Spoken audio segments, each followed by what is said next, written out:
জেনে নাও আমার ভাইয়েরা, যে এই রোজাকে তুমি ভাঙছো রমাদান মাসের, তুমি জেনে নাও এটা সাধারণ কিছু না। রাসূল সাল্লাল্লাহু আলাইহি সাল্লাম বলেছে, একটা রমজানের রোজা যে ভাঙলো ইচ্ছা করে কোনো কারণ ছাড়া, এই লোক রমজানের পরে লাগাতার না, থেমে থেমে না, লাগাতার একটার বদলে 2 মাস রোজা পালন করতে হবে।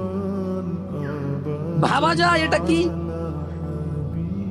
তুমি একটু ভাবো, রমজান মাসের একটা রোজা ভাঙলে রমজানের পরে একটার বদলে কাফারা হচ্ছে লাগাতার 2 মাস সিয়াম। এরপরে এটা গেল জরিমানা। এটা গেল কি? এটা গেল জরিমানা। এরপরেও তোমার মাপ চেয়ে নিতে হবে রোজা যে ভাঙছে বিনা কারণে।